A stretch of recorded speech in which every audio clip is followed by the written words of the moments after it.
Assalamualaikum Oke, siap, warahmatullahi siap. wabarakatuh. Waalaikumsalam Waalaikumsalam warahmatullahi warahmatullahi brother. wabarakatuh. Brother. Tadi komanya ini Astagfirullah, gak apa-apa sister, gak apa-apa. Saya tahu mungkin disconnect itu ada koneksi masalah di dalam Jakarta juga sama. Brother Farhan, di sini ada Brother Farhan. Masya Allah, Gimana ini? ada Saya mau brother Zia. Brother Masya Farhan Allah. lihat dulu, masalah itu apa yang gak mau setuju ada Jangan agama. panik host. Santai, Kenapa? santai.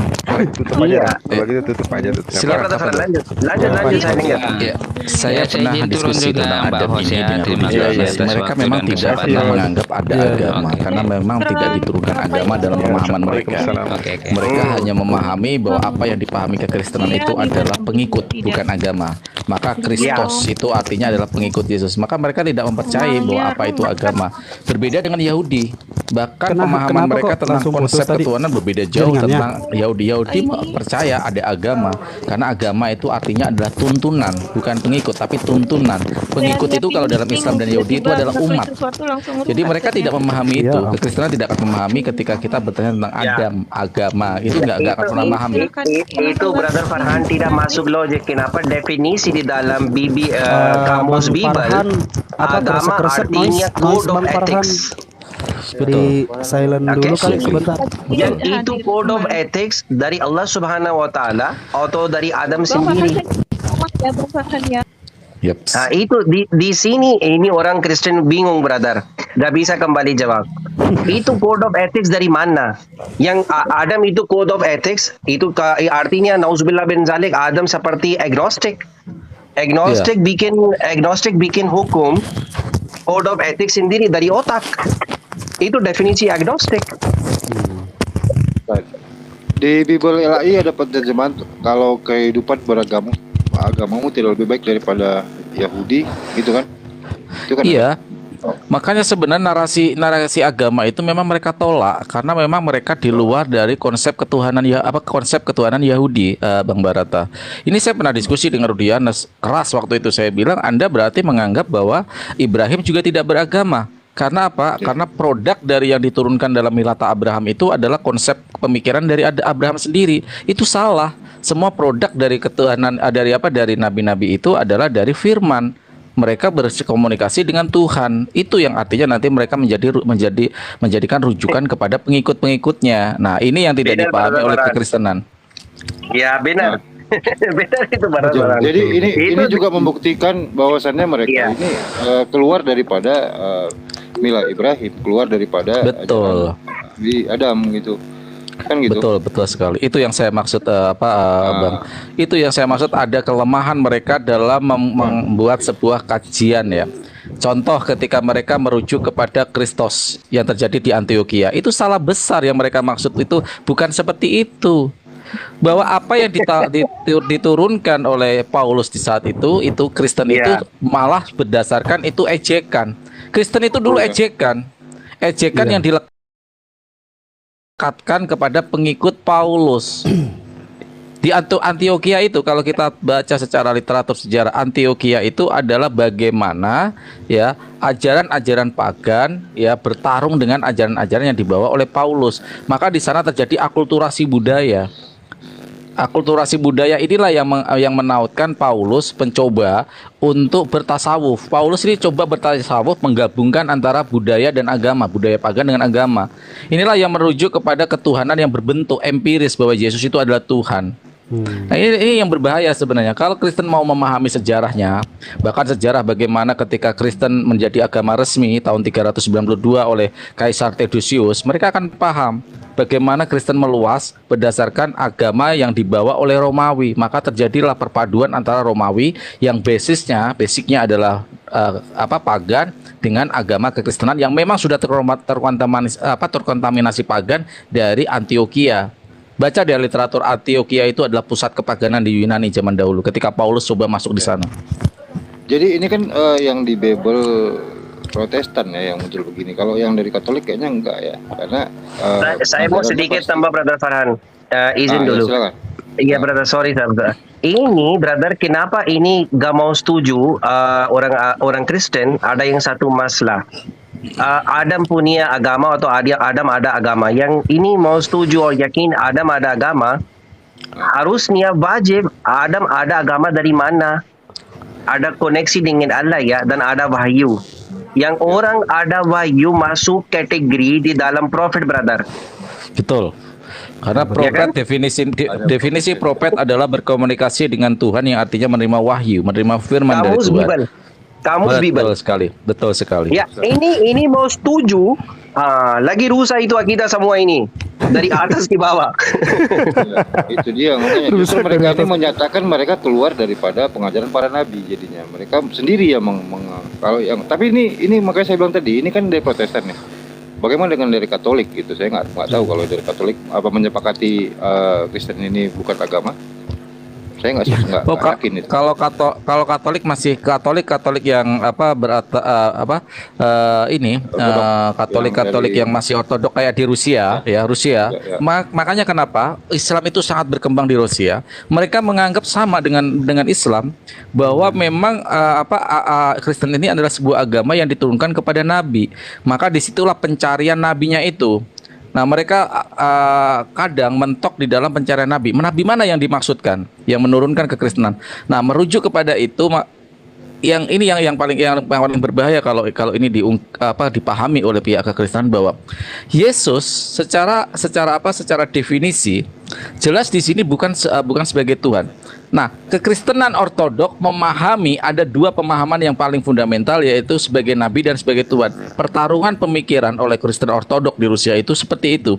Ketika mereka mencoba mencari penguatan argumen di dalam kitabnya sendiri, maka banyak yang mualaf. Ini yang menjadi fenomena menarik ya di 10 tahun terakhir di Rusia. Silakan klik di Google.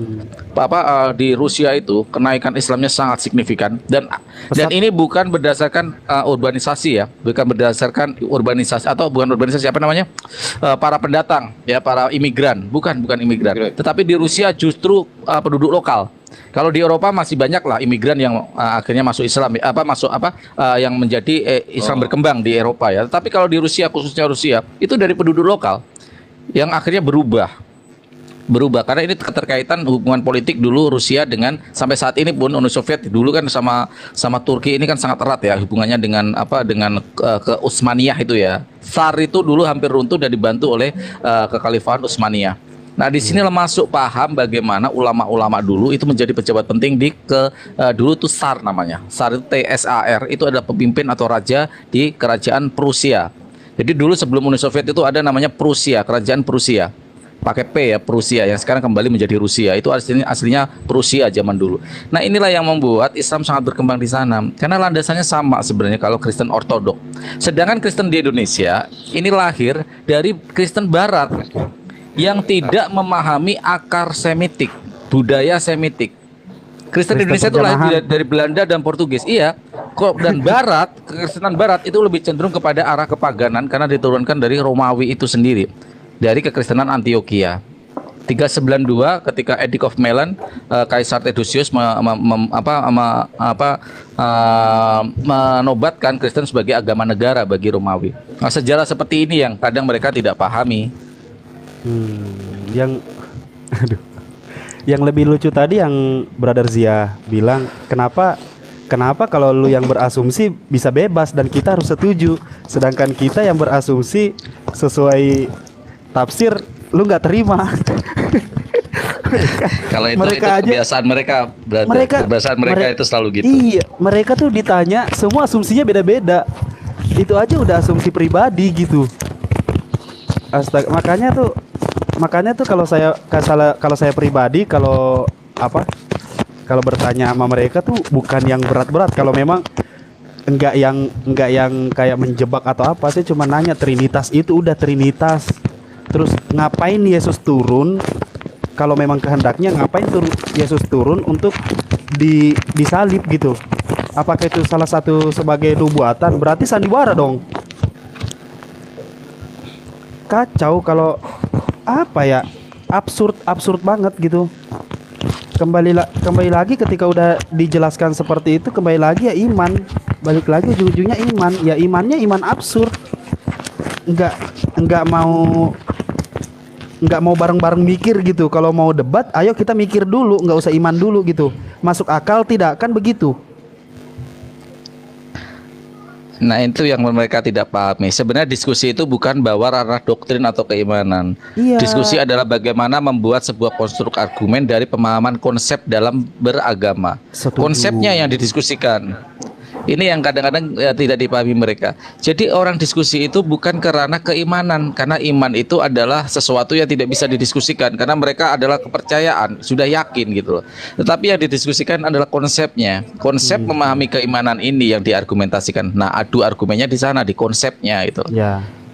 Bang Farhan udah pernah dengar belum Yesus didudukkan di sebelah kanan Tuhan? Ya. Iya kan? Udah Yesus pernah dengar kan? duduk di sebelah kanan Bapa, ya, duduk di sebelah kanan Bapa. Itu saya bilang, ya udah. Berarti kalau Yesus didudukkan di sebelah kanan Bapa, berarti Bapa ada di sebelah kirinya Yesus. Mereka nggak terima. Dibantah lagi habis-habisan dengan iman. Nggak bisa begitu. Ya bagaimana nggak bisa? Ini ada makhluk di sebelah kanan dan sebelah kiri, gitu loh. Ada makhluk yang didudukkan di sebelah kanan. Dari mana unsurnya? Ini tiba-tiba nggak boleh dikonsepkan seperti itu. Dia bilang, kalau Bapak mendudukkan Yesus di sebelah kanan Bapak, berarti Bapak ada di sebelah kirinya Yesus. Belum Betul. yang belum. Nggak tahu deh. Kalau saya tuh kalau nanya ya, kalau saya sih lebih ke nanya. Saya bilang saya bukan ahli atau ahli kiri kanan gitu, tapi saya Islam, insya Allah Islam gitu. Dan apa ya, konsep-konsep yang kayak gitu tuh kayaknya, konsep-konsep itu tuh kayaknya nggak masuk akal. Trinitas yang mengabsurkan Tuhan apa, Yesus diangkat atau bagaimana? Oh, nggak diangkat, jangan bilang diangkat, tapi terangkat. Ya terangkat itu siapa yang angkat gitu loh. Jadi dalam satu kata itu bisa dibedah loh sama mereka. Satu kata itu bisa dibedah sama mereka dengan asumsi sendiri. Firman sama berfirman menurut dia itu beda. Saking gak maunya terima gitu loh. Firman sama berfirman itu beda katanya. Terus ada Sebenarnya juga yang... kalau Kenapa Bang? Lanjut. ya, sebenarnya kalau kita mau pahami cara diskusinya pihak Kristen ini, mereka memang suka memakai narasi tafsir sendiri, tidak masuk karena bagaimana pemahaman secara fundamental dari bapak-bapak gereja atau dari penafsiran resmi dari gereja itu sendiri. Lihat, ketika berargumen mereka beda dengan Islam. Islam punya landasan hadis contohnya ya. Semua Maka jawabannya akan sama. selaras. Sama. Betul. Ketika baca Al-Quran Karim sama, karena landasannya sangat fundamental yang kita bawa itu sudah baku gitu loh. Aturan-aturannya sudah baku. Argumen saya dengan Bang Juma pasti sama, walaupun Sama. narasinya berbeda tapi Insya Allah konteksnya sama. Nah, ini yang tidak ada di dalam kekristenan ketika memahami itu. Contoh ketika Rion tadi kejang-kejang ketika saya bawa ke ranah Yohanes 8:44 dan Roma 5:37 yang di sana dikatakan bahwa definisi dari penyembah iblis ini adalah seperti ini. Saya mencoba mengaitkan itu. Ketika saya definisikan ini kepada si Rion, dia kejang-kejang. Tetapi ketika saya definisikan kepada kepada si Arjuna tadi, Arjuna menerima dengan tenang. Iya. Nah, ini artinya pemahaman dia tentang bagaimana konsep ketuhanan mereka, konsep keimanan mereka sendiri tidak baku memahaminya. Apalagi kalau kita masih berbeda masuk ke dalam perbedaan denom ya. Itu akan berbeda. Bahkan kalau di gereja di ini Bang, di Toraja ada salah satu yang suka naik di sini. Di Toraja itu sudah membedakan mana Yesus, mana Tuhan. Itu mereka udah membedakan dan udah nggak menuhankan Yesus. Ada pernah yang mengaku pengakuan itu sudah diterapkan di Toraja katanya. Gereja-gereja Toraja itu udah diterapkan. Beda konsepnya katanya. Kalau itu mau dipaksakan nggak masuk akal. Mereka sendiri lah ngomong. Itu nggak masuk akal katanya. Jadi makanya kita membedakan mana Yesus, mana Tuhan katanya. Itu kita sudah membedakan katanya. Dia ngomong kayak gitu. Itu banyak ya. Ini semua sebenarnya gini sih. Sebenarnya ini semua berawal pada tahun 1826 ketika masuk definisi Tuhan dari gereja. Ya, ini yang jadi kebingungan ya mereka itu Tuhan. Jadi gini, arti kata Tuhan itu mereka artinya dari kata tuan sehingga penguasa. Kalau ranah ini kita disepakati sebenarnya nggak apa-apa.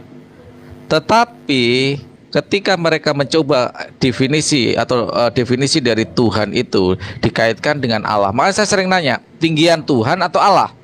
Mereka bilang tinggian Tuhan. Padahal jelas di dalam Bible sendiri kata-kata Tuhan Allahku, bukan Allah Tuhanku, tapi Tuhan Allahku. Artinya Tuhan itu jabatan, Allah itu proper name. Harusnya seperti itu memahaminya secara sederhana ya. Tetapi mereka suka kebalik-balik gitu loh. Dan inilah yang saya bilang 1826 itu benar-benar penyesatan yang sangat luar biasa ketika diksi kata Tuhan itu diambil dari kata Tuhan. Padahal kata Tuhan itu definisinya ya adalah pencipta alam semesta ya. Kalau Lord, kalau nggak salah tuh dalam bahasa Inggrisnya Lord gitu. Lord, betul. Iya Lord. Lord itu kan Tuan. Tuan itu ya, Mbak.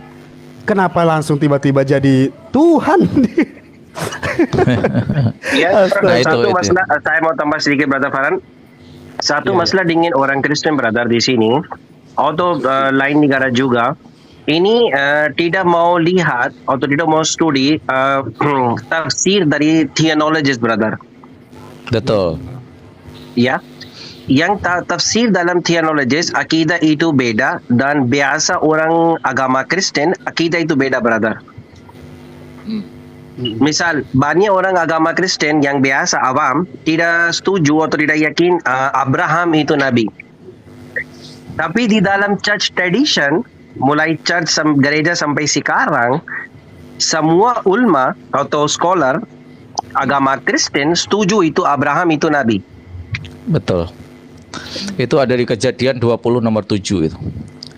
Ibrahim itu adalah seorang nabi. Ya, Ketika Genesis. ketika peristiwa Abimelek ya mengambil istri Sarah diambil dan dikatakan dia bermimpi, jangan kau ambil istrinya karena dia adalah seorang nabi.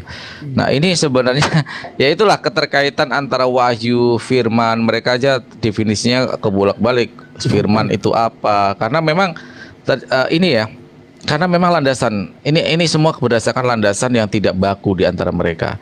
Makanya saya sering menarasikan, belajarlah dari Thomas Aquinas. Thomas Aquinas ini adalah bapak gereja yang mengkonsepkan konsep ketuhanan, ya, memudahkan secara filosofis pemahaman konsep dari kekristenan itu sendiri. Itu ada dalam bukunya namanya Summa Theologia. Ini kalau dibaca bagus buat para orang Kristen, sehingga mereka kalau berdiskusi pasti akan lebih paham makna metafor, literate, hermeneutika, semetika. Ini Thomas Aquinas dalam bukunya Summa Theologia. Nah, kalau kita mau diskusi yang enak, karena saya pernah ketemu orang Nestorian. Orang Nestorian itu konsep ketuhannya hampir sama dengan Islam, menganggap bahwa Yesus itu adalah manifestasi dari Bapa yang manifestasi artinya bukan inkarnasi, beda inkarnasi dengan manifestasi. Manifestasi di sini artinya adalah menjalankan segala apa yang diperintahkan oleh Bapa. Seperti utusan lah, tapi mereka lebih kepada manifestasi, kata manifestasi dari Bapa Yesus itu sendiri. Nah, ini diambil dari mereka, kaum Nestorian itu membentuk konsep ketuhanannya dari buku Aristoteles. Makanya mereka lebih berfilsafat, kaum Nestorian ini. Ini Nestorian ini kan pernah hidup di zaman Rasulullah juga. Mereka berfilsafat memang dalam konsep ketuhanannya. Itu seperti di Kristen Najran, itu Nestorian mereka. Nah, ini ada di dalam bukunya Aristoteles sebagai pedoman mereka, yaitu yang judulnya Analytica Posteriora. Kalau mereka membaca buku ini akan lebih menarik diskusi dengan Islam karena pemahamannya pasti akan nyambung, dan ini akan adu argumen ketat di sini. Tapi ketika mereka tidak ada baku apa yang mereka jadikan landasan argumentasi dari tafsir-tafsir bapak-bapak gereja mereka akan mandiri ketika menafsirkan. Kristen ini, kita debat dengan Kristen nih, Pak Yusuf hari ini. Besok kita ketemu Kristen yang berbeda, argumentasinya akan beda lagi dengan ayat yang sama. Pasti. Nah, inilah yang membuat mereka tidak ada pedoman baku dalam menafsirkan Bible mereka sendiri. Asumsi masing-masing lah pokoknya. Sesuai kapasitas pikirannya ya dibentuk oleh iman katanya. Kalau udah mentok pasti kayak gitu. Kalau udah mentok nih, udah kebentur dengan jawaban, pasti dia bilang oh nggak bisa. Kita harus memahami dengan iman. Aduh, iman diterima otak aja susah, tiba-tiba mau iman. Dah, doktrin juga. Pernah dengar kan pasti bahasa doktrin. Doktrin itu kan kalau kita ngomongin bahasa doktrin itu kan kalau di ajaran Islam itu kan ketika doktrin itu yang terjadi kepada orang-orang teroris, oknum-oknum teroris, itu kan jatuhnya hal keburuk gitu loh. Sesuatu hal yang buruk.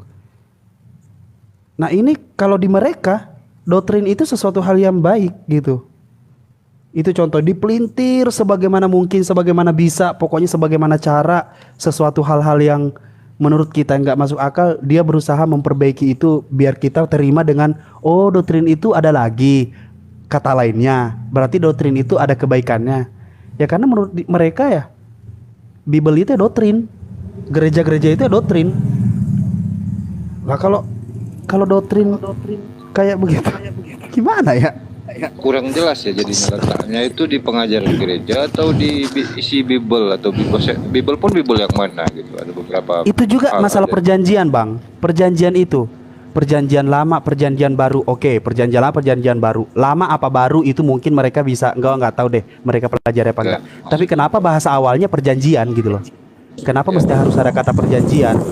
Itu siapa yang berjanji? Sama siapa? Noise Bangkolak. Noise Bangkolak. Terima kasih. Ya, Siapa betul.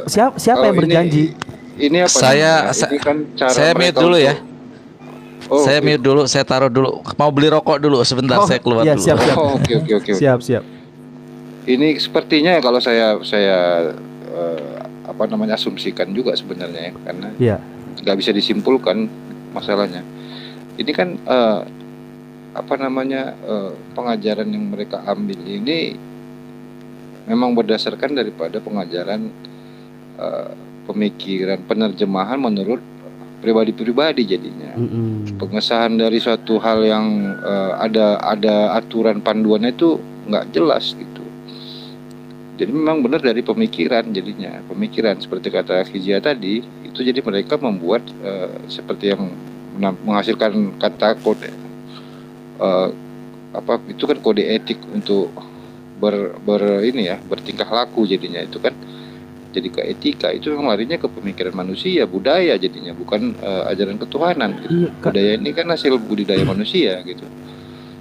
Masalahnya Ya. bahasa Indonesianya itu loh. Maksudnya kan bahasa Indonesianya kita contoh kayak gini. Mungkin Bang Brata kan mempelajari kitab-kitab suci kita masing-masing kan. Kita mempelajari Al-Qur'an dan kita tidak boleh menarasikan sendiri. Haram Ya. hukumnya umat Islam belajar Al-Qur'an sendiri, mengartikan sendiri dan menafsirkan sendiri. Itu aja haram hukumnya. Nah, datanglah mereka nyomot satu ayat terus disuruh. Ketika kita mau menjelaskan, ya udah, bisa nggak gue jelasin? Ya silahkan katanya. Kita jelasin tuh, kita lurut dari ayat 1, kita mau habisin. Lama kata dia, nggak mau terima. Lama katanya lama. Udah itu aja dijelasin. Ya untuk penjelasannya gitu loh. Siapa tahu ada oten-oten di bawah sini denger nih. Aduh capek gitu loh. Untuk menjelaskan satu ayat yang kalian comot itu, kita harus mengambil menurut dari atas. Kita nggak usah ngambil tafsir dulu deh, karena kalau tafsir tuh kalian nggak terima. Sedangkan walaupun tafsiran kita sama semua, karena kita dibimbing oleh guru, gitu loh. Kita dibimbing oleh guru untuk tafsiran itu. Tapi kita ngomongin artinya dulu deh. Kan udah pasti kalian cuman kaum terjemahan kan. Kalian kan kaum terjemahan. Jadi ya kita mengambil di terjemahannya nih dari ayat 1 sampai bawah, biar ada kesimpulan yang jelas gitu loh. Dan kau bisa menerimanya. Tapi kalau kau cuma mau dijelaskan seperti itu, begitu kita menjelaskan tanpa memperlihatkan kepadamu gitu, pasti mereka bilang, ini mah tafsir sendiri, jangan menafsirkan sendiri dong. Tidak begitu. Ya, Kita itu nggak boleh kita menafsirkan sendiri. Mereka nggak paham kalau itu semua sebenarnya ada ilmu yang harus dipelajari untuk Iya. memahaminya. Itu kan yang paling utama, kaidah bahasa. Itu paling utama. Kaidah bahasa ini tidak pernah mereka anggap. Sedangkan Itu bebas. sedangkan apa? Sedangkan dia begitu kita baca Bible-nya, kita baca tuh Bible-nya kayak gimana, begitu kita menjelaskan, itu kan bahasa Indonesia nih ya, bahasa Indonesia jelas gitu loh. Itu kan kayak ada bahasa Indonesia yang kita pakai. Iya kan, gitu. kita kan ngomongin ini kan kita membaca cerita gitu, kita membaca cerita, jadi kan nggak usah tafsir dong. Kisah. Iya, kisah-kisah kan, berarti nggak usah tafsir dong. Ya. Nah, begitu kita mempertanyakan apa maksudnya ini, nah timbullah penafsiran-penafsiran yang berbeda.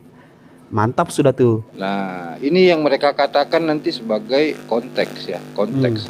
Sementara konteks itu bahasa Inggris, conjunction tekstual. Itu ada hubungan antara teks dan teks, itu yang berurutan. Assalamualaikum warahmatullahi wabarakatuh. Waalaikumsalam warahmatullahi wabarakatuh. wabarakatuh. Kirain aku belum dinaikin, jadi lupa di mute, jadi noise. Siap. Ya. Oke. Aku dari tadi tuh nyimak di bawah, jadi boleh aku oke. memberikan satu Silakan. kisah. Apa pendapatnya? Nah, gini ya, kalau masalah tafsir Bible itu memang saya juga pernah menghadapi orang-orang oten dari Ortodoks, dari Katolik, dari Protestan, itu memang Saya berbeda-beda. permit izin dulu ya. Assalamualaikum warahmatullahi Waalaikumsalam. Waalaikumsalam Syukran Hakim Haji ya. warahmatullahi Selalu muncul dengan berbagai macam teknik yang menarik ini. Iya. Nah, terus Syukran.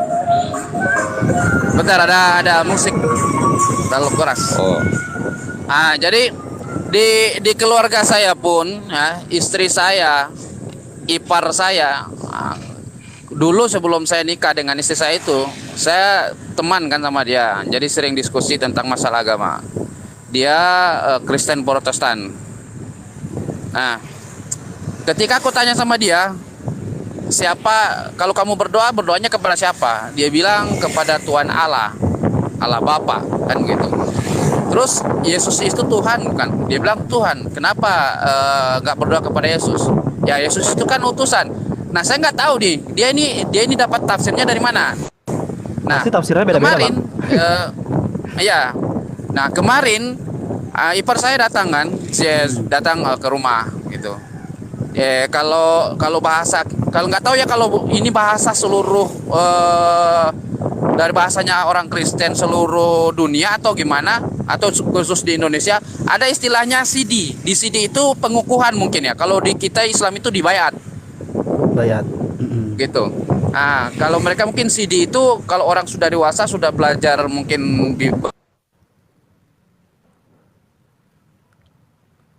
Putus Bang Kolak. Jaringannya kayaknya dia lagi di jalan. Bang suaranya Brata? kayaknya lagi bergerak, kayaknya ya. Iya, putus-putus Bang, lagi di jalan kayaknya beliau. Iya, Yesus itu pada hanya sebagai utusan. Yesus itu kan utusan, dia bilang. Iya. Saya bilang, tapi kalau hal seperti ini saya ceritakan kepada Ortodoks, dia bilang itu sesat. Kan? Saya bilang, ini fakta. Saya bicara dengan adik saya, dengan istri saya ketika dia masih Kristen, seperti itu keyakinan mereka bahwa Allah Bapa itu lebih tinggi daripada Yesus. Itu keyakinan mereka berdasarkan apa yang tertulis dalam Bible. Ini karunia Kensi naik dong, karunia Kensi. Bentar. Ini Uti Lunana udah balik belum ini? Udah monitor belum? Sudah. Ini di mana? Oh, udah ya, udah. Ini karunia Kensi, siapa nih karunia Kensi nih? Karunia Oten bukan? Kensi itu ahli typing, dia nggak pernah mau naik. Oh, cuman berani Dari bacot tadi yang di ya. bawah. Begini Dari Bang, tadi. Ahlinya typing udah jelas doang. kita nggak usah jauh-jauh. Ini aja apa di Toraja ya, khususnya di Toraja. Mereka tuh sudah membedakan. Mereka sudah membedakan mana Yesus, mana Tuhan. Dan mereka udah nggak menerima itu Tritunggal, karena menurut mereka tuh nggak masuk akal, nggak bisa dipaksain, gitu loh. Tritunggal, saya tanya aja bahasa Tritunggal dalam Bible itu di mana? Dia jawabnya apa? Dia nggak ada, itu doktrin. Nah, bahas lagi tuh doktrin, saya bilang. Doktrin itu artinya apa? Melebar sudah. Lagi-lagi penafsiran sendiri. Doktrin itu kalau menurut mereka itu bagus, hal yang bagus. Doktrin itu menurut mereka hal yang banyak bagus. istilah yang dipakai ya untuk memberikan jawaban kepada umat Islam, tapi bahasa ini sendiri mereka tidak pahami dulu maksudnya apa. Mereka coba sampaikan ke kita dengan gaya yang sepertinya ini bahasa asing, bahasa aneh, unik ya. Tapi sebenarnya kalau kita pelajari basic bahasa tadi itu, definisi dari filsafat ya, karena itu kan pasti larinya ke definisi ya, filsafat bahasa jadi larinya, atau dari etimologi. Oke, nih yang bawah nih, naiklah. Nggak masuk akal katanya. Nggak serumit yang mereka terangkan nanti gitu.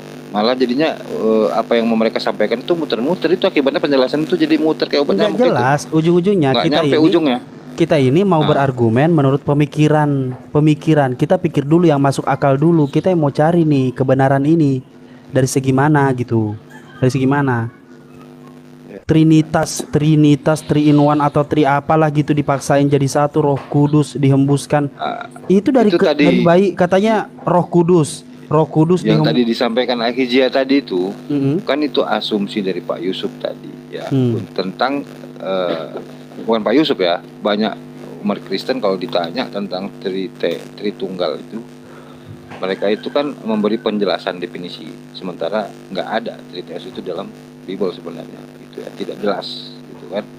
Tapi kalau tentang konsep dosa Adam yang mereka bawakan itu selalu di Bible mereka itu kan ada tuh konsep pelanggar makan buah terlarang kan, diberikan. Kenapa bisa melakukan itu? Karena ada tadi itu free will kata mereka kan gitu, ada kebebasan manusia untuk berbuat kan gitu. Ya, nih bang, andaian tadi konsep yang disampaikan Akhijia tadi, apabila Adam melakukan kesalahan dengan usia sekian, ini mereka nggak mau terima gitu. Sementara Tritunggal yang nggak ada dalam konsep mereka pun mereka sampaikan itu memaksakan.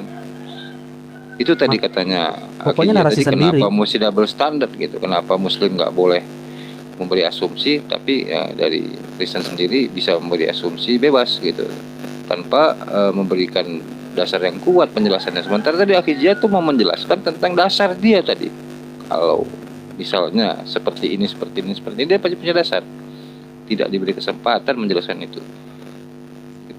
Jika kau adalah seorang owner menjabat sebagai dirut, maka dirut itu diutus oleh owner itu.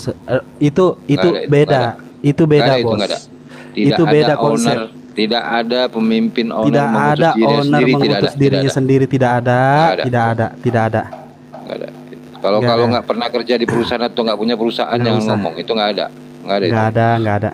Tidak ada owner yang menjabat jadi direktur utama, tidak ada. Tidak ada, betul tidak ada. Kasih tahu saya kalau ada. Ya, itu aja. Gampang kok Om Nani kalau mau jawab yang kayak gitu, Nggak ada, itu nggak ada. kosong. Nggak ada. Tapping ini. Kalau mau naik bahas Itu- dengan jelaskan. itu- Nah, kita tanggapi. Itu kan Roh Kudus masuk ke dalam rahimnya Bunda Maria tuh kan. Berarti Bunda Maria nggak sadar kalau dia melahirkan Tuhan, begitu. Jadi gini, kalau misalnya mau berasumsi, jangan dikira Muslim itu tidak bisa berasumsi. Kami bisa berasumsi, bahkan kami mungkin kalau berasumsi kalian tuh bingung. Karena pemahaman kami itu sebenarnya jauh lebih banyak kami dapat detail di dalam pengajaran-ajaran Islam. Hanya saja kami tidak boleh melakukan sebuah ungkapan yang tidak punya dasar. Nah, Kami boleh berasumsi, tapi harus ada dalil aklinya. kemarin Secara atau logikanya itu nyambung. Kemarin juga dia bilang Itu mana asumsi. dalilnya katanya, Itu mana dipakai dalilnya. ilmuwan, untuk analisa. Dia nanya mana Mungkin dalilnya. secara kalau ilmiah nggak boleh. mungkin Ilona bisa menjelaskan tentang penggunaan asumsi dalam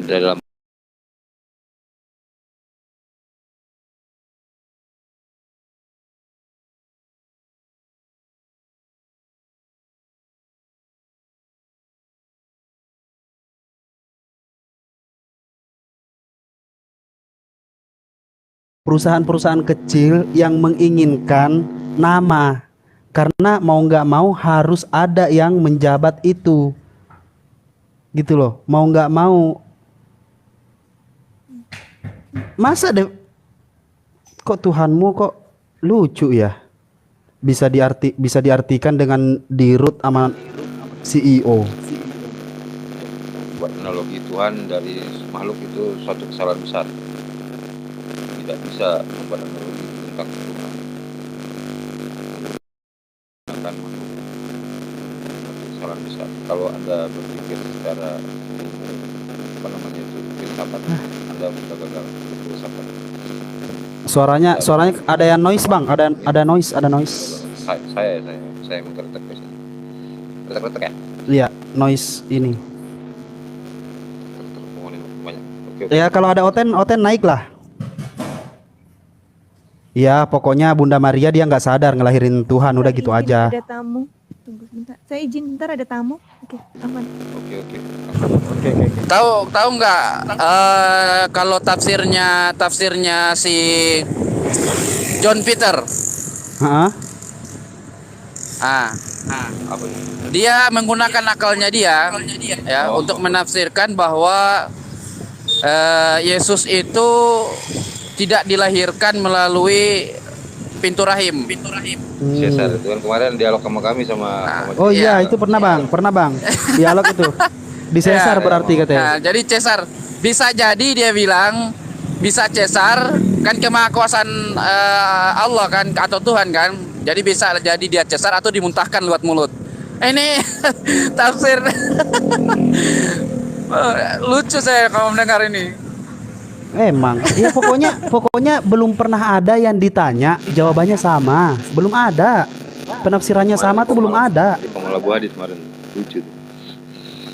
Apalagi si Bilal tuh, gak si Billy, yang jelas-jelas dia Google Translate kata Islam tapi S-nya keganti Z, terus dia paksain lagi, astaga, Ada Abi Abdurrahman di bawah ya.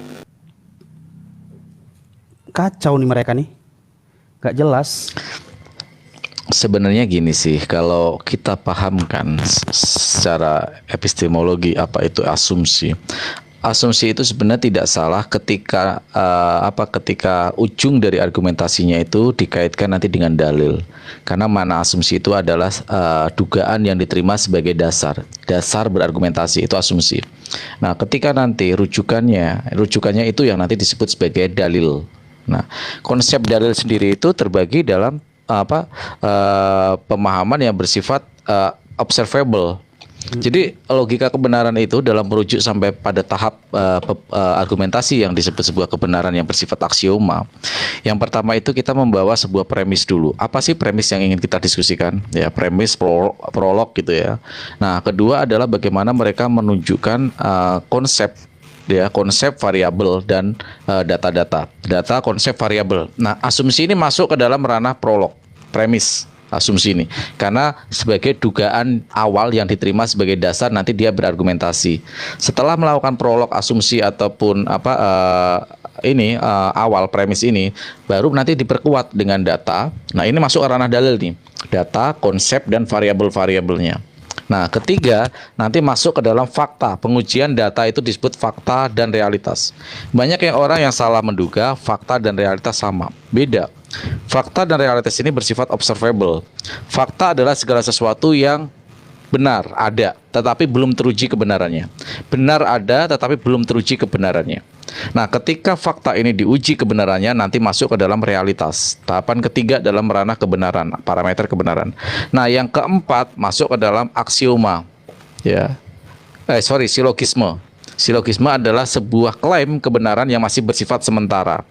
Nah, disinilah ini yang namanya konklusi, sebuah konklusi dari berbagai argumentasi tadi, premis, data, konsep dan variabel, fakta dan realitas masuk ke ranah silogisme. Baru setelah silogisme ini dipaparkan, baru ujungnya adalah menampilkan aksioma, kebenaran yang bersifat absolut. Ketika argumentasinya kuat berdasarkan kitab sucinya masing-masing. Nah, yang bisa didiskusikan ini adalah konsepnya, bukan aksiomanya. Ayat Bible itu tidak bisa didiskusikan, Al-Quran juga tidak bisa didiskusikan karena itu bersifat kebenaran yang absolut yang dipahami oleh kedua belah pihak. Yang bisa didiskusikan adalah 4 parameter ini, yaitu premis, data, variabel dan konsep. Ini bisa didiskusikan. Nanti fakta dan realitas ini pengujian dari kedua belah pihak, baru masuk ke dalam ranah yang bersifat silogisme, kebenaran yang bersifat sementara. Nah, setelah itu masuk ke aksioma. Diskusi-diskusi seperti ini sebenarnya yang menarik ketika kita masuk ke dalam ranah dialektika, diskursus akademis. Cuman kan debat-debatan mereka untuk memahami hal yang bersifat filosofis seperti ini kan masih minim sekali. Jadi diskusi hanya masuk ke ranah keimanan saja, sehingga gontok-gontokan terus ini. Karena keimanan sebenarnya sejujurnya tidak bisa didiskusikan, karena itu ranah keimanan, ranah sesuatu yang orang mau ngapain ya udah diyakini kebenarannya gitu. Tapi konsepnya yang didiskusikan. Konsep itu mengikuti 4 variabel tadi, yaitu premis atau asumsi atau prolog, konsep, data dan variabel-variabelnya, fakta dan realitas, baru masuk ke silogisme gitu. Seperti itu, Akhi. Yang saya heran ini gini ya, Kipasan. Mereka ini kan, Ini yang saya tunggu dari yang saintis yang tahu nih. Saya tertarik dengan tulisan Karunia Kensi itu. Asumsi adalah informasi awal yang perlu dibuktikan fakta kebenaran materialnya. Bro, ini nggak salah nih. Itu hipotesis, Itu hipotesa mencari itu. koefisien, bukan mencari ininya koefisien itu. Asumsi Iya, itu mencari kalau koefisien. Iya, kalau asumsi itu, ya kalau asumsi itu seingat saya ya, mohon kalau saya salah mohon dikoreksi. Tapi seingat saya itu hipotesis yang perlu dibuktikan fakta kebenarannya ya. Kalau asumsi itu dia belum terbukti fakta kebenarannya dan tidak memerlukan pengujian Tidak memerlukan atau pembuktian. Nah, Oh, itu dengerin dasar. tuh. Anda salah tuh, Anda salah Dengerin tuh. Jadi tuh. belajar lagi ya. Belajar Nah. lagi, baru mau taping. Nih emak siapa sih nih? Belajar lagi. Karunia Kensi nih. Baru Dia lumayan tulis. Oke. Menambah dari Bang Farhan tadi, saya tadi kurang menyimak sedikit karena ada tamu. Tapi ini ada asumsi. Jadi seperti yang Bang Farhan tadi sebutkan ada aksioma, ada apa lagi tadi postulat itu yang Bang Farhan nih. Itu Postulat, adalah, betul. ya itu semua jenis asumsi gitu. Oke, itu semua jenis asumsi. Nah, salah satunya yang pernah saya ingat itu adalah aksioma, postulat, dan Teorema premis. juga asumsi. Teorema juga asumsi yang perlu pembuktian nanti. Iya, dan premis itu ya. Oke, jadi itu aja. Mungkin Bro Kensi kebalik tadi, itu harusnya hipotesis, itu perlu pembuktian kebenaran, sedangkan asumsi tidak membutuhkan pembuktian kebenaran. Itu ya Bro. Makanya kenapa aksioma, postulat dan premis itu merupakan jenis asumsi yang dia tidak membutuhkan udah. Tuh di bawah tuh taping tanpa lagi dia tuh. pembuktian. Oke. Ya, Udah asumsi mulai itu nggak jelas. sebenarnya Nah. untuk apa ya? Mencari suatu koefisien. Dia itu kan ada yang kita buat, kita cantumkan sebagai ini ya, sebagai penanda dulu gitu. Untuk ditelaah secara kayak ada ilmunya nanti kemana ini yang bisa masuk, jadikan sebagai koefisien apa yang masuk ke situ. Itu baru Betul. namanya asumsi gitu. Nah, dia Asumsi disebut dengan dari- hipotesis yang asumsi, sama-sama dugaan Om katanya. Beda. Tuh. Betul, mereka Mbak sama-sama Lona. dugaan. Mbak Lona tapi dikatain yang Om tuh. Yang asumsi itu tidak perlu pembuktian. Yang hipotesa iya, itu yang hipotesis merujuk yang perlu kepada pembuktian nanti, merujuk kepada Betul, pembuktian. Anda tadi terbalik. Itu yang diperlukan nanti dengan dalil-dalil. Dan Anda mengatakan setelah 3 uang dengan dalil salah. Dalil adalah sebagai rujukan argumentasi kita berdasarkan dalil. Nah, dalil itu adalah data yang ditampilkan untuk memperkuat argumentasi kita. Itu dalil. Aduh, saya bingung dengan ini Nih. dasar loh, pengetahuan dasar dalam diskusi sebenarnya. Makanya Mbak Karunia Kensi, saya bilangin ya. Itu contohnya Mbak Karunia Kensi ini kayak ini nih, kayak mekanik Telkomsel. Ya kan? Sok-sokan mau jadi mekanik Telkomsel tapi nggak belajar dulu, dapat sertifikat. Jadinya dia naik sutet tapi nggak pakai pengaman. Begitu dijawab mati, mampus. Kesetrum karena nggak ada dasarnya. Cuman ngomong tinggi terus ngomongin Salah naik tiang. Salah naik Jadi- tiang, bener-bener tiang Iya, kosong jadi dinaikin ya gini. kan, nggak ketemu tuh listriknya. iya, Yang listrik yang dia naikin yang bukan salah naik tiang tiang. telkomnya. Bukan telkomnya Jadi gini. dinaikin, yang ada kesetrum, jatuh sendiri. Kan kabelnya Gini, sama Jin. tuh. Kabelnya kan melintang Makanya. sama. Izin. Jadi gini, memang ada kecenderungan ya, mohon maaf sebelumnya, mohon maaf sekali lagi tanpa menyinggung siapapun. Tetapi gini, ada kecenderungan bahwa orang-orang yang bisa menggunakan istilah-istilah ilmiah atau istilah-istilah yang high class gitu ya, atau istilah-istilah lain, itu terkesan edukatif. Tetapi ketika mereka menggunakan itu tidak pada tempatnya, tidak sesuai terminologinya, etimologinya, itu malah salah, konsepnya Iya, jadi salah betul. gitu. Begini Mbak, Jadi kalau harus dari sesuai. begini Mbak, Iya. dari segi psikologis, ya kan, basicnya kayak gini nih. Dari segi psikologis, ketika orang memakai bahasa-bahasa tinggi dan tidak bisa mempertanggungjawabkan omongannya, dia akan sendiri mempermalukan diri sendiri. Masya Allah. Ya. Kalau saya belajar psikologis ya. Jadi ketika Ya. kau mau belajar bahasa-bahasa tinggi apa segala macam, tolong dipahami dulu. Karena satu kata itu bisa melebar. Jadi kalau cuman mau ngebahas dalil, terus hipotesis, hipotermia atau apalah itu yang kau bahas tadi, kalau berani naik sekarang, ngomong di sini, biar kita tahu kecerdasanmu itu sebatas mana. Karena cuma ngomong di bawah ini sudah ketaker, bahwasanya cuma berkuar-kuar doang. Siapa tuh psikologis? Ikhwan Villa Afwan ya, ini sudah mau hampir maghrib, tinggal 15 menit dan saya di kendaraan nih saya harus menambah kecepatan kendaraan biar cepat sampai rumah. Hati-hati. Hati-hati, Akina. Hati-hati, Ya. Aki. Santai. Iya, Kan Santai, sudah iya. hadir di Komal ini.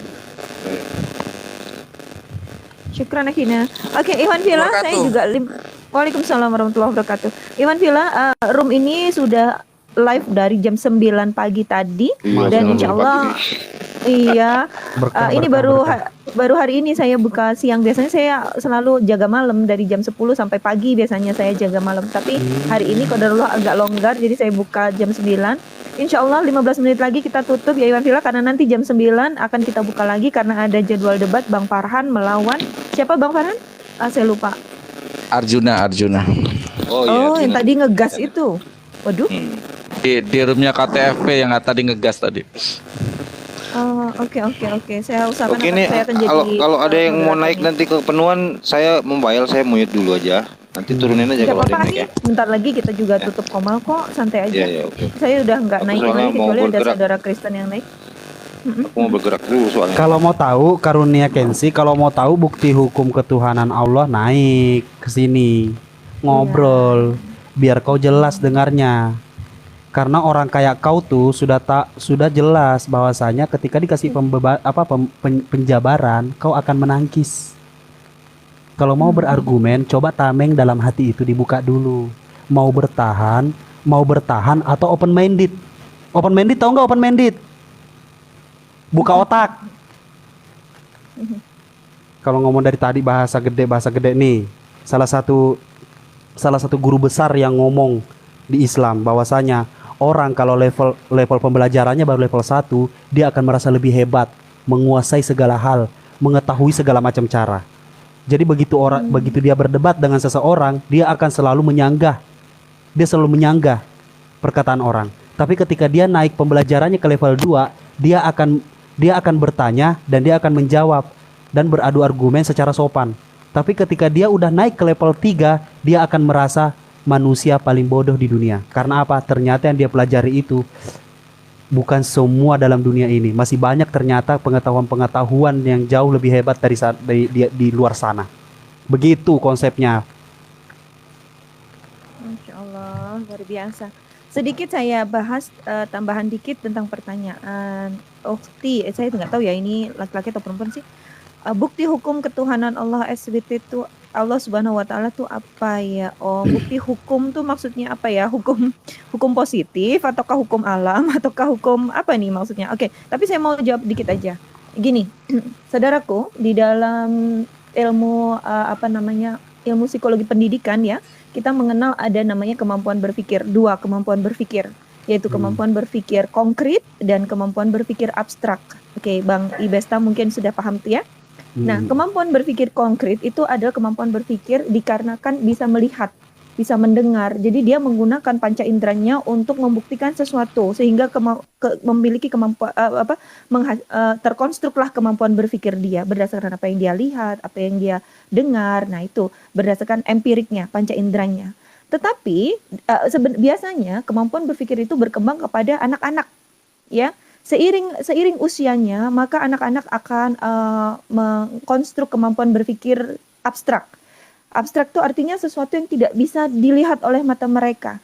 Tetapi kemampuan berpikir abstrak ini derajatnya itu lebih tinggi daripada kemampuan berpikir konkret. Nah, kami kaum muslim, Tuhan kami ini tidak bisa kami jelaskan kepada Anda wujudnya seperti apa, ininya apa, tidak, karena memang Tuhan kami ini abstrak. Tidak bisa, laisa kamitslihi syai'un, tidak sama dengan apapun makhluknya. Kami tidak bisa menunjukkan tangannya ada berapa, ini sama sekali enggak. Makanya itu saya sebagai muslim di sini ya, sebagai muslim, sebagai orang yang pernah belajar hal seperti ini, sedikit saja saya merasa bahwa inilah agama yang benar, karena saya tidak membutuhkan, saya harus melihat Tuhan untuk mempercayai bahwa Tuhan itu ada, karena ternyata kemampuan berpikir konkret itu, mohon maaf, low level dibandingkan kemampuan berpikir abstrak. Itu saja tambahan dari saya, saudaraku.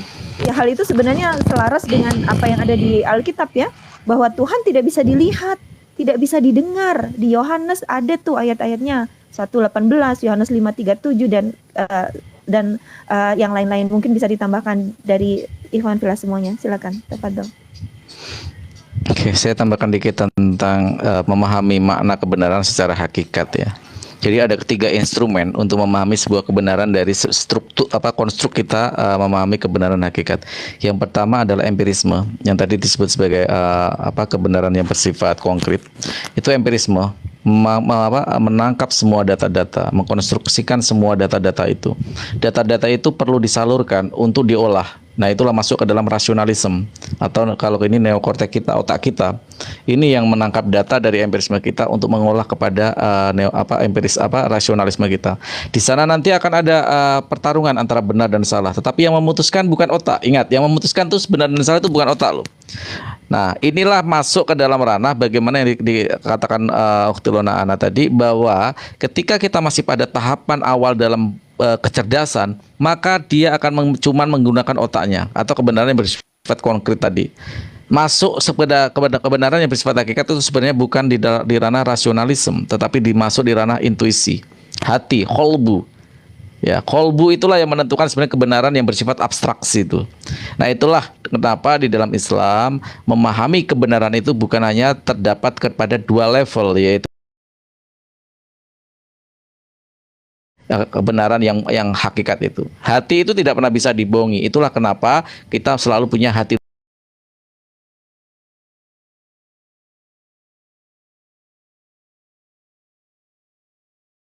nurani. Yang menentukan kebenaran secara hakikat itu hati nurani. Jadi kalau kamu masih mengatakan bahwa sesuatu yang abstrak perlu dibuktikan secara empirisme, sesuatu yang bisa dilihat mata, apa bedanya dengan pagan? Pagan itu ya, orang-orang yang beraliran pagan itu selalu membutuhkan sesuatu yang bersifat empiris, sesuatu yang terlihat untuk dijadikan sebagai kebenaran yang mereka yakini, sehingga mereka baru bisa percaya ketika diberi bukti secara empirisme. Agama mana pagan yang tidak memerlukan bentuk materi? Berhala-berhala contohnya. Ini saya tidak bisa kita salahkan dari kekristenan Indonesia, karena yang seperti saya tadi katakan di awal bahwa kekristenan itu muncul di ranah Antiokhia yang dibawa oleh Paulus. Waktu itu bertengkar dengan Barnabas, dan akhirnya Barnabas memisahkan diri, dan Antiokhia sendiri itu adalah pusat kepaganan di Yunani itu sendiri. Ini ditambah ketika masuk dalam ranah Romawi di tahun 392 oleh Kaisar Theodosius. Jadi memang tidak kita pungkiri ya, tidak aneh lagi kalau kekristenan Indonesia ini yang datang dari barat ini penuh dengan nuansa-nuansa pemahaman yang bersifat empirisme. Beda dengan Kristen Ortodok. Kristen Ortodok di Rusia, apalagi ortodok yang masih masih murni ya, belum terkontaminasi, itu lebih cepat mereka. Biasanya lebih cepat menerima Islam. Di Rusia itu perkembangan Islam sangat luar biasa, karena mereka meyakini juga makna dari apa itu agama dan makna dari ketauhidan itu sendiri. Maka di Rusia berkembang sangat pesat Islam itu sendiri. Mungkin itu. Allahu Akbar. Syukran Bang Farhan. Bang Ibestam atau Bang Barata silakan sambil sekalian closing ini ya. Kita sisa 8 menit lagi. Tafadhol Akhina. Memahami Tuhan itu dengan kekuasaannya yang sudah terbukti jelas, otentik, dan ada jejak peninggalannya. Dalam Al-Quran sudah dijelaskan teori Big Bang. Dan ingat yang kemarin, teman-teman kalian yang oten di bawah, dia bertanya, sebutkan ilmuwan-ilmuwan besar yang ada di umat Islam. Hei teman-temanku, kau tahu prototipe pesawat siapa yang buat pertama kali di dunia? Di alam kehidupan itu manusia, ya. Pertama kali yang buat siapa? Coba cari sendiri biar kau kaget.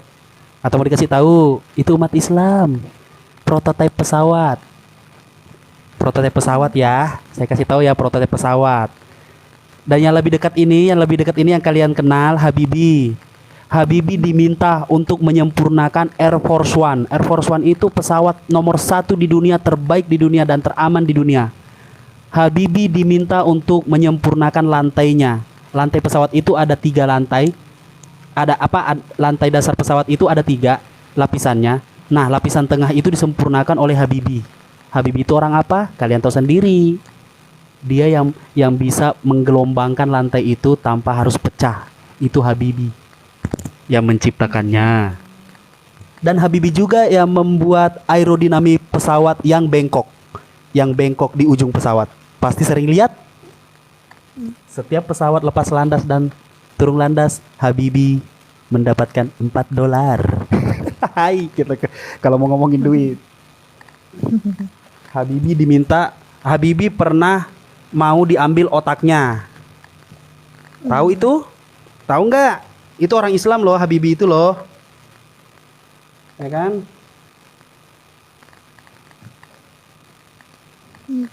Lanjut Ahina. Ini saya lagi baca ini, Eyang Habibie masuk ke gereja di Eropa dan berkata Allahu Akbar di depan altar. Oh, so why? Why? Terus kenapa? Kenzi ini sukanya ini deh. Iya, kalau mau ngomongin, hey, Nabi Muhammad sudah berkata bahwasanya Romawi, Konstantinopel akan diruntuhkan oleh sebaik-baiknya panglima perang, dia yang terbaik. Sebaik-baiknya imam, dia yang beriman. Sebaik-baiknya manusia yang beriman, dia yang beriman. Yang itu siapa? Ahmad Al-Fatih. Tahu itu Konstantinopel? Seberapa tebelnya? Ya kan? Dihancurkan oleh siapa? Muhammad Al-Fatih. Ya udah, jawab kayak gini aja kalau orang-orang nanya kayak gini. Orang Kristen sendiri, ilmuwan Kristen sendiri yang berkata bahwa kalau mau perang, semua umat mau perang, tidak akan pernah ada yang bisa mengalahkan Islam. Karena apa? Karena yang dia imani adalah keyakinan yang sangat kuat. Masalah terbesarnya apa? Yang menjelaskan itu orang Kristen. Begitu saudaraku sebangsa dan setanah air. Mau yang lebih dekat lagi, mau dikit lagi. Kenapa kita berdebat di sini? Untuk mendahulukan pemikiran daripada iman. Kenapa kita berdebat? Biar kalian berpikir, habis itu beriman. Kita mau ambil contoh. Kalian kenal kan Deddy Corbuzier? Hey, Deddy Corbuzier mualaf bro. Karena apa? Karena dia berpikir dulu baru beriman. Dia memulai yang namanya open minded. Berpikir mana yang masuk akal, mana yang tidak. Udah, kurang lebih seperti itulah. Oke, luar Tolong biasa. abang-abang Berata kalau mau, Abang Farhan kalau mau closing statement silahkan. Insya Allah. Luar biasa. Silakan Bang Barata. Habis itu nanti ke Bang Farhan, terus nanti kita closing. Silakan Bang Barata. Ntar dulu, dia mulai lagi nih. Semua sistem persenjataan OTAN sudah dikendalikan dari ruang angkasa. Iya, siap. Yain aja deh. Dia suka Aduh, overclaim, self-claim gitu. suka mau dijelasin. Aduh. Tahu Ahmad Gaddafi? Tahu? Pertanyaan saya, tahu nggak Ahmad Gaddafi? Ya kan? Difitnah oleh Amerika. Dia mempunyai ini itu karena apa?